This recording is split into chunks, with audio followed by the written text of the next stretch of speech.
प्रतापगढ़ जिले के छोटी सादड़ी उपखंड के बम्बोरी गांव के कबूतर करोड़पति है। इनके पास कई बीघा जमीन और लाखों का बैंक बैलेंस है। दुनिया भर में अजूबों और अजीब बात की कोई कमी नहीं है। आए दिन कुछ न कुछ अनोखा देखने और सुनने को मिल जाता है।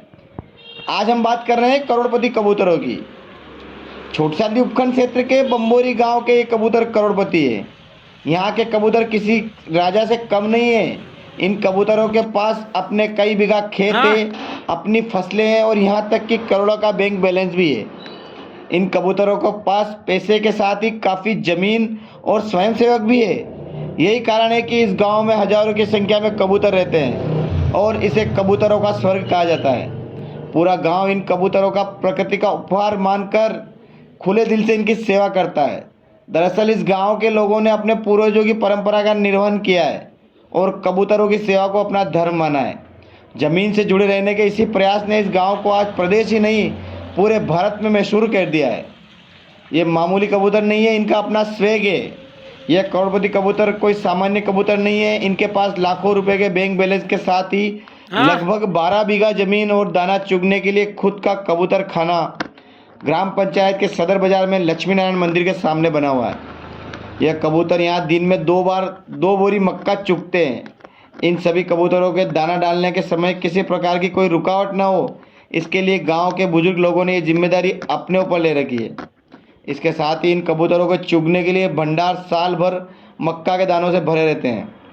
कबूतरों की सेवा में कई नौकर भी लगे हुए हैं। इनके साथ ही इन कबूतरों की देखरेख के लिए कबूतर खाना समिति बनी हुई है, जो इन कबूतरों की दिनचर्या का विशेष ख्याल रखती है।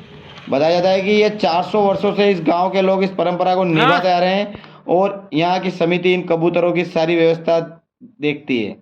लगभग 12 बीघा जमीन गांव के लोगों ने इन कबूतरों के लिए दान कर रखी है और व्यवस्था बनाए रखने के लिए कबूतर खाना समिति प्रत्येक वर्ष इस जमीन को लीज पर देती है और लीज पर देने से समिति को तकरीबन 1 लाख रुपए प्रतिवर्ष की आय प्राप्त होती है।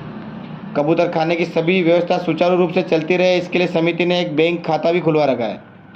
हम आपको बताना चाहते हैं कि इस बार मकर संक्रांति पर यहाँ 2.25 लाख रुपए की आय हुई है और गेहूं मक्का भी दान में प्राप्त हुआ है। ग्रामीणों ने यहाँ स्वैच्छिक दान इकट्ठा किया, जिसके तहत नगद रुपए और गेहूं मक्का आदि दान पुण्य प्राप्त हुआ है। इस बार समिति में मकर संक्रांति के अवसर पर 1,75,000 रुपये नगद प्राप्त हुए हैं। वहीं 20 बोरी अनाज आया है। गांव के रमेश मुंदला और किशन जड़वा ने बताया कि कबूतरों के लिए बैंक खाता खुलवाया हुआ है, जिसमें कोई भी ऑनलाइन पैसा जमा करवा सकता है। वहीं बैंक में कबूतरों के नाम एक एफडी में 7 लाख रुपए जमा है। इस मकर संक्रांति पर एक ही दिन में 2.25 लाख रुपए का नगद और अनाज इकट्ठा किया गया।